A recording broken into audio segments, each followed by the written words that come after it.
mahasiswa Zulhak dari Prodi Manajemen Bisnis Syariah yang akan melakukan wawancara dengan Mas Iqbal Mutamakin. Di sini saya akan mewawancarai part-time-nya Mas Iqbal tentang pengembangbiakan ikan cupang. Jadi Mas Iqbal, gimana pertama kalinya mempunyai rencana untuk mengembangbiakan ikan cupang? Saya itu kan dulu emang mahasiswa yang dari SMA itu saya dulu lulusan jalur corona. Nah, saya masuk jalur corona itu mulai saya kelas 2 SMA. Nah, mulai dari kelas 2 SMA itu saya kan udah kayak kok di asrama kok nganggur gitu, nggak ada pemasukan gitu, apalagi ekonomi orang tua kan juga agak seret gitu kan. Nah, jadi dari situ saya punya pemikiran buat ngembangin apa sih yang bisa kita kembangkan dari diri kita, terus punya potensi besar dengan space yang seminimalisir mungkin. Nah, di situ saya cari referensi banyak. Nah, salah satunya itu saya cari dari sosial media. Nah, itu saya dulu tuh waktu cari referensi tentang pengembangbiakan budidaya ikan cupang tuh saya pertama dari ikan cupang di Instagram. Nah, itu saya tertarik karena satu ekor ikan cupang di situ bisa seharga 250.000 dengan space yang sangat kecil. Nah, jadi saya kepikiran buat kenapa saya nggak ngembangin ikan. Nah, habis itu saya cari lagi sosial media yang pasarannya lebih rendah, terutama itu di Facebook. Kemudian saya juga punya akun Facebook yang namanya itu Syamaka. Itu saya dulu mengembangbiakan ikan cupang itu dimulai dari satu pair Zilokoi dan satu pair Blue Rim. Jadi hanya dua pasang ekor. Kemudian lama akhirnya tuh bisa saya berkembangbiakan, atau kalau dalam istilah ikan cupang tetap gitu. Terus apa itu kendala atau halangan tentang saat melakukan pengembangbiakan ini?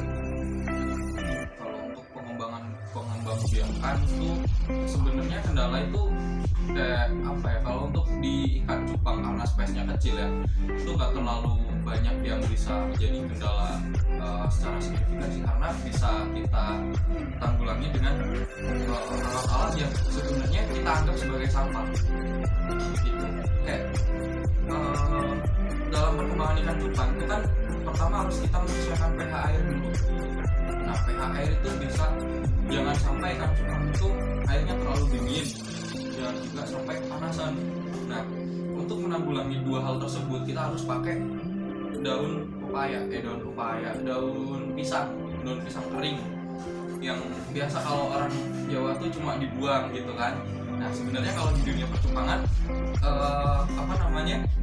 daun pisang itu tadi itu bisa buat menetralisir suhu dari air tersebut. Nah, untuk menetralisir pH di air itu kita pakai garam ikan, kalau enggak itu pakai garam yang non itu bisa juga buat netralisir pH air. Kemudian untuk buat kendala kayaknya nggak terlalu ada sih. Mungkin kalau suhunya kan, kalau sekarang tuh musimnya kan agak beda-beda ya, ada hujan, ada panas. Nah, itu yang biasa terjadi itu di dunia ikan itu jamur atau sisik nanas.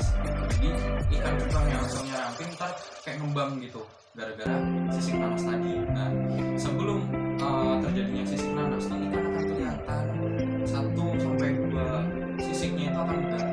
Nah, waktu udah agak ngembang dikit kita harus kayak sigap lah buat nanganin si cupang tadi. Jangan ditaruh ke air itu dulu, air daun kapal. Kita taruh ke air yang berisi stok sama pH air yang cukup. Kalau bisa tuh garamnya agak buat jadi kalau buat ditanya kendala mungkin belum terlalu terasa. Mungkin kalau buat persaingan pasar ya namanya juga kita jualan pastilah ada saingannya.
nyampe sekitar di angka 60 kalau nggak 1 orang lah.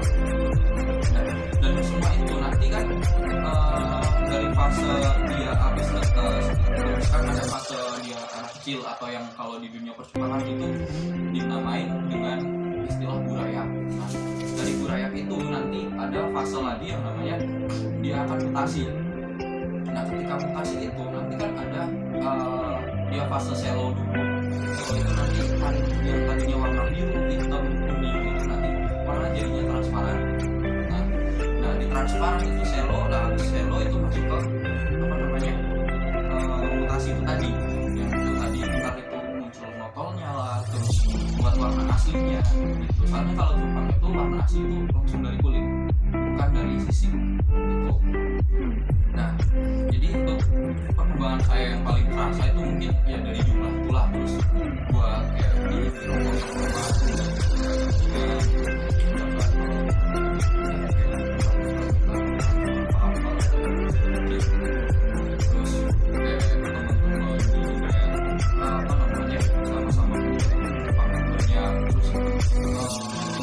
yang lebih saya terasa di perkembangan saya setelah saya masuk ke dunia percupangan itu, saya kayak punya relasi yang banyak tentang macam-macam penjualan Jepang, kayak dari Medan ada, terus dari Kalimantan, cuma saya lebih banyak ambil dari Medan. Terus kalau untuk penjualan sih kayak lokal sini aja, kita saling bantu lah produk-produk lokal, soalnya kan udah dipungkiri juga sekarang kan cari pekerjaan itu susah. Terus apa tantangan bagi Anda untuk melakukan pekerjaan tersebut? Kalau untuk tantangan kayaknya belum ada sih mas, soalnya kan kenapa kalau sebelumnya saya kenapa bikin masuk kalau nggak masuk itu ke dunia percupangan itu bukan karena apa, bukan karena saya ada tantangan yang dari luar kalau nggak apa cuma itu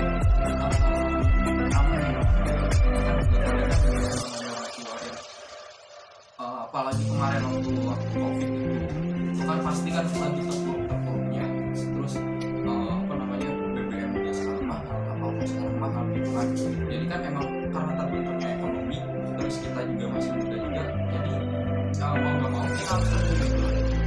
Jangan jadikan mahasiswa itu sebagai alasan kenapa Anda udah nggak ngapa-ngapain lagi, tapi jadilah aja mahasiswa itu aja di mana kalian proses.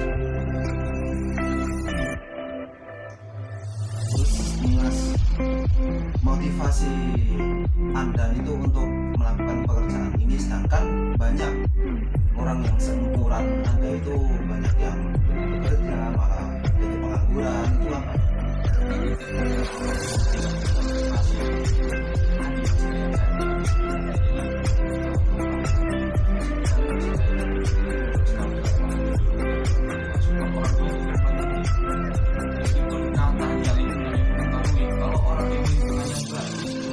Dari sistem orang tuanya udah buruk, itu emang sulit mas.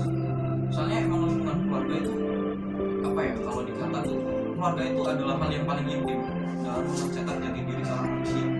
Nah, jadi kenapa saya bahkan ini saya masuk ke dunia dan ini karena bapak saya tuh pernah bilang kayak, kamu itu jadi anak harus punya mimpi yang setinggi-tingginya, jangan cuma setinggi langit, yang paling tinggi banget. Nah, jadi kalau nanti sama mimpi itu kamu sampai yang paling tinggi, paling nggak kalau kamu jatuh masih di atas. Nah, terus menikmati tadi katanya anak muda, saya juga nggak saya punya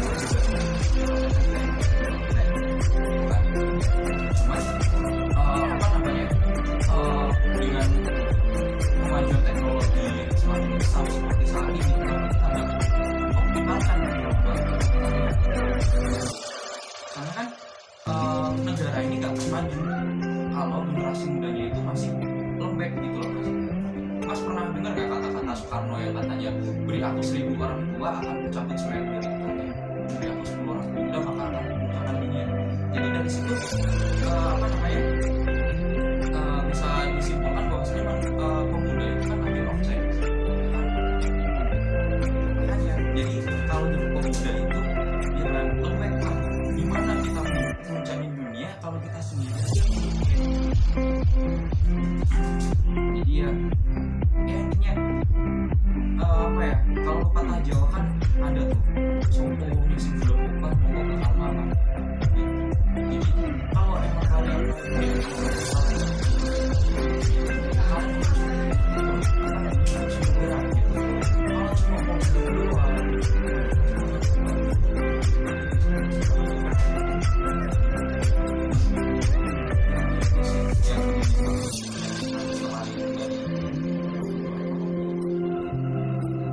Ya, sekian.